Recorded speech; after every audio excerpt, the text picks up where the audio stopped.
Hey everyone, John Henry here, SlingshotFutures.com. Today we're going to be talking about the trading computer that you need to get trading going into 2019. Now the last time we did this was at the end of 2017 going into 18, so we're just kind of doing a little bit of an update, getting things going into the 2019, which, not too far away, right around the corner, maybe some Christmas shopping for the trading computer.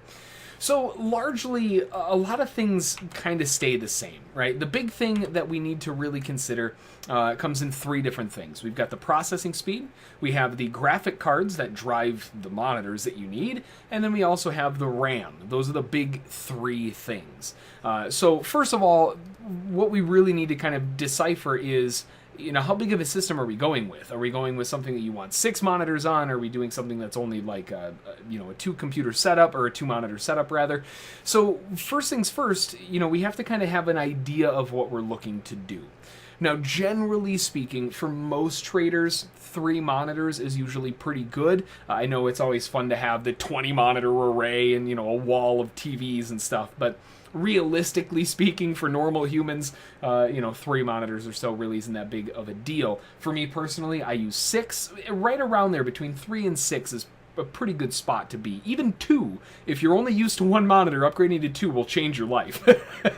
2 monitors is phenomenal, and when you start adding more, it becomes this, kind of an addiction, and that's probably where you see those 20-monitor arrays. So first of all, we have to kind of figure out what we're looking for. So 3 to 6 monitors is typical when we're talking about this, and even then we could say 2 to 6 monitors. So knowing that we're going with a 2 to 6 monitor setup, that gives us a very good base point to start with. So first of all, let's take a look at the processing side of things. So first of all, we need the processor, and generally speaking, most current processors that are out now are going to be good enough. The thing about trading in most charting platforms is they kill RAM more than they kill the computer processor. So RAM is a bigger point that we really want to go for, but there are some good processors that you want to go with. Again, most modern processors are going to be pretty solid though. So if we take a look at good old Newegg.com, one of my favorite places to pick up computer parts, we have 2 different variations. We have Intel and we have AMD. Now before, it was almost a no contest. You would almost always go with Intel, and AMD processors were just garbage. But lately, the most recent implementations that they've had from AMD with the Ryzen system have been phenomenal. The Ryzen system is blowing Intel out of the water, so much so that Intel actually quickly launched the i9 just to combat the Threadripper from Ryzen, because the Ryzen processors offer a lot more, and it's very I cannot complain with the Ryzen systems. I actually built my wife's computer with a Ryzen system. They're really, really good processors, and they come at a pretty good price point, which AMD has always been good at. So these days, Intel or AMD is really not an argument anymore, as long as you're sticking with the Ryzen system on AMD. The other ones are okay as well, but AMD Ryzen is definitely the way to go, in my opinion. On the Intel side, I would stick with i7 Plus, but an i5 you could get away with. I wouldn't go i3. All of those, which really is a wide open door, offers up a lot. So if we dig into this and we stick middle ground, i7 or the Ryzen systems, we're generally looking at around a 6-core plus type of processor. Now, the price point on these can be all over the place. You can have some that are $900, you can have some that are $300. But generally speaking, what you're looking for is the overall speed. And if you look here, right here where it says 4.6 gigahertz at 65 watts, that is turboed, keep in mind. Don't get caught up in the big number. We want to know the base point. 3.2 gigahertz is the base point here. So 3.2 gigahertz times 6, you have 6 cores. So if we look at the comparison, this is the 8700 Coffee Lake 6-core i7. That's 3.2 gigahertz on 6 cores. So if we go back and we take a look at the Ryzen systems, let's look at Ryzen. We'll pull that up and we can see this Ryzen, which is actually the same price as the other one. This is a Ryzen 7. It's an 8-core processor, and it's 3.7. It does use more power at 105 watts, so it is a little bit more power hungry, but the exact same price point gets you 2 more cores and a base clock that is way better just by itself. So overall, I mean, this is what I'm talking about. The Ryzen systems are killer right now. If you're looking at building on a new computer, or even if you went to the Ryzen 5, which is half the price, That's a 6-core processor at 3.4. So half the price of the Intel i7, you get the same thing in a Ryzen 5. So keep that in mind when you're looking at processors. Generally speaking, you want 3 gigahertz or better on a 6-core processor, and if you can get more than that, you're going to be that much further ahead. Now, if you really want to go crazy, you have the Threadripper series, which, if you haven't seen these before, are a little bit bonkers. The Threadripper series, they just came out with a 2nd gen Ryzen Threadripper, which is a whopping 32-core processor, 4.2 gigahertz max boost with a 3 gigahertz base. 3 gigahertz base with 32 cores. That's absolutely insane. Now, obviously, that comes with a hefty price tag, $1,700 just for the processor. And because of the socket, if you'll notice, this is not a standard square. This is a rectangle processor because of how many cores they have in that bad boy. Well, because of that, you have to have a different type of motherboard, and that comes with extra costs and all of that too. So you can go crazy, but generally speaking, if you're looking at a 3 gigahertz processor or better on a 6 cores or more, you're generally in a good ballpark. So that's kind of the base point that I would stick with from there. Now, the next thing are the graphic cards. GeForce, I think, is going to win this one out pretty much every time. The AMD Vega series, they do have some pretty good cards, and the AMD cards as a whole are okay. Now that mining for cryptocurrency has come down a little bit, the price of these graphic cards have also come down quite a bit. You don't have to pay this huge, basically people scalping cards. You don't have that huge up cost anymore, at least not right now. But if we're looking at the 1070 series, you can pick up an Asus GeForce GTX 1070 Ti, which is an 8 gigabit card for $450. That's a really good price considering what you're getting for it. Now, obviously, we're not gamers, right? That's not what we're here for. Maybe you are a gamer. Actually, I find a lot of traders are gamers. But what we're looking for is compatibility, right? Because if we look at this on the backside, we can see here that there are 2 HDMI slots, and then we have 2 display ports on the right side here, and then we have a DVI connector inside of there. So if you're using standard connections, you're probably going to be using 2 HDMIs and a DVI, right? Those are going to be your main ones. But if we look at this just by itself, this is already covering potentially 5 monitors. That makes it really nice because now there's a lot less stuff that you're going to have to worry about in terms of multiple graphic cards depending on the monitor count that you're doing. For me personally, I wouldn't stress each one of these cards more than 3 monitors. Now, that's not that they can't handle more than that. I find that if you can split the load as evenly as possible, like if you're using 6 monitors, getting 2 of these and splitting 3 and 3 is going to be much more beneficial and less taxing on the system overall. We're trying to keep these lasting as long as possible, especially if you're going to be forking over $3,000 or $4,000 for a new trading computer. So generally what we're looking for here is we're looking to make sure that it actually has enough monitor support. Big point number 1. If you're using 12 monitors and it only maintains 3, that might be a little bit of an issue. So make sure that you have enough monitor real estate built into the card, okay? The second thing that we want to pay attention to is the size of the graphic card, which you can see right here. This is an 8 gigabit 256-bit GDDR5. That's a pretty good card. 8 gigs is more than enough for trading, and even for gaming, 8 gigs is okay. You can certainly get a lot better than that by going SLI, getting multiple graphic cards, etc. But 8 gigs for gaming or 8 gigs for what we're looking to do with, 3 to 6 monitors, you're looking pretty good. So right around here, 6 to 8 gigs or more is going to be very good, and preferably GDDR5 if possible. You don't really want to go underneath that in terms of the connection. Now, if you're using, again, more than 3 monitors, I would recommend going with an additional graphic card to split the load up a little bit, just because you don't really want to pound too much onto one graphic card, because then you'd be looking at more degradation in terms of, well, its capability over the long run, and at $500 a piece, you really don't want these blowing out on you. So splitting the load might actually end up saving you some money, something to think about. And then the final thing is RAM. Now, obviously, when you're looking at RAM, you need to make sure that your motherboard supports that type of RAM. If you don't know what kind of RAM you have on your computer, it's very easy. You go to Crucial.com, C-R-U-C-I-A-L, Crucial.com. They make their own memory.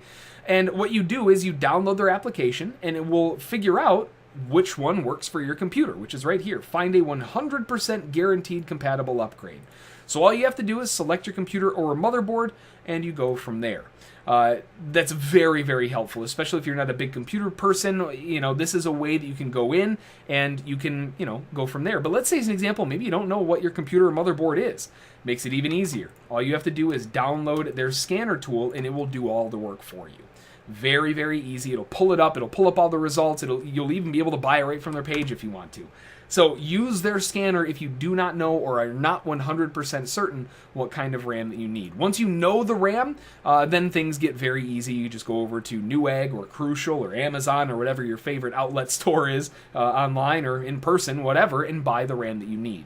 Now, this is where things are going to step up a little bit, because what we're looking for is enough RAM to, again, really feed the hungry charting platforms that we have to deal with. The charting platforms don't really do much with the processor. They don't really do much with the graphic cards. The graphic cards are more to drive the monitors. What we're more dealing with is RAM-hungry applications, and that is charting to a T. So because of that, we need to look at RAM that is applicable enough to run the charting, as well as thinking future forward. We don't want to run into a situation where we get enough to run it today and, maybe for the next 6 months, but then a year down the road, all of a sudden you're having to upgrade again because you don't have enough. So what we're looking for is roughly around 8. You can get away with 8 gigs of RAM. You'll notice my hesitation there. I'm not a huge fan of it. It will work, but you can get a lot better, and RAM is so cheap right now that the mining and all of that has fallen. You can pick up RAM at dirt cheap prices now.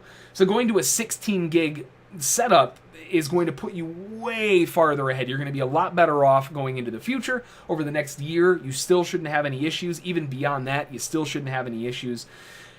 If you can bump up further than 16, I think you're doing very, very good in terms of future-proofing the system. But 16 gigs, I would say, is a great starting point, keeping in mind the future. You can get away with 8 gigs, but going that extra 16, I think, is going to make a big, big difference. Now, from there, you can go crazy and go up to 64, 120. I mean, you can go nuts if you want to. But realistically, for what we're doing, 8 to 16 is good. Anything above that is icing on the cake.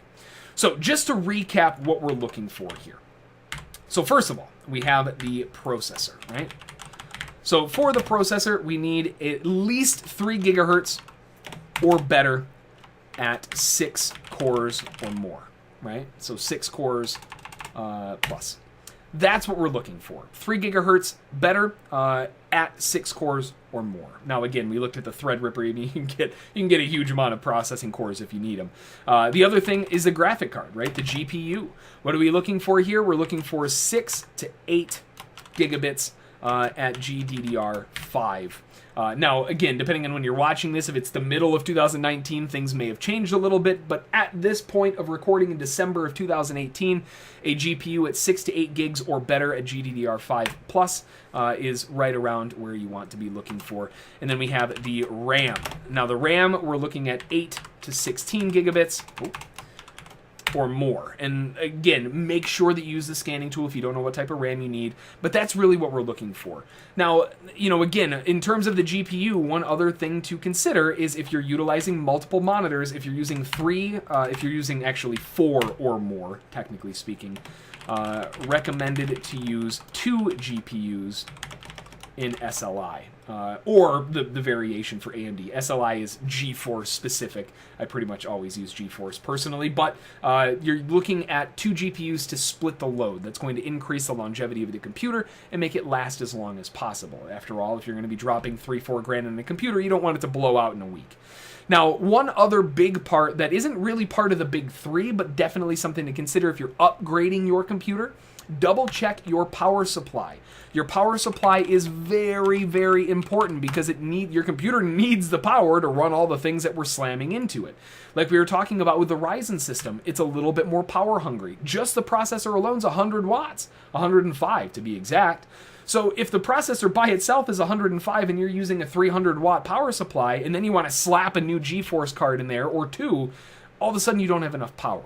So you need to make sure that you have enough power in your computer. Generally speaking, for most trading operations, I would say 800 to 1,000 watt power supplies are totally fine. You're not running gaming on it, you're running a couple graphic cards, and that's really about it. So with that in mind, 800 to 1,000 on the power supply should be okay. Now, one thing that you do want to potentially take a look at is going into, it doesn't really matter which one you pick, this is all power efficiency. You can go with 800 plus gold, platinums, titaniums, bronze pluses, bestsellers, etc. I'll just stick with the gold for now to make life easier, but above 900 watts. So a few things to look at when you're looking at a power supply. So the first thing is the actual output, right? We want to make sure that it has enough. Here we can see this is a 1,000 watt power supply for 180 bucks. And it's warranted to upgrade for 7 years. It's not bad. It's only gold, so it's not the most power efficient thing in the world, but looking at the overall, 180 bucks isn't bad at all, and 1,000 watts should put you right on the top end of what you're looking for. If you want to go long term, then you're looking for something a little bit more, right? 1,000 watt is good now, and it'll probably be good for the next 6 months to a year, but we do also want to consider future proofing a little bit, and maybe going to a 1,200 watt plus power supply is something that if you're really decking the computer out, you don't want to skimp on the power going into it either, because then you're just kind of cutting it off at the feet. So make sure that you get a big enough power supply to actually power your computer. 800 to 1,000 watt or more is definitely good. And another thing to consider is modularity. Now you'll notice some of these are semi-modular and some of them are fully modular. Semi-modular usually means that the main strip going to the motherboard is coming directly out of it. That's no plug or additional thing that you have to do. It just comes straight out of it. I personally prefer fully modular, right? I want to be able to customize it with whatever I want to do with it, and it's all plug and play. So I prefer fully modular, but at least semi-modular. Do not get an all-in-one. You want at least some modularity, meaning that you don't have all of these connections just, pigtailing out of the back of the power supply and making the tower a mess.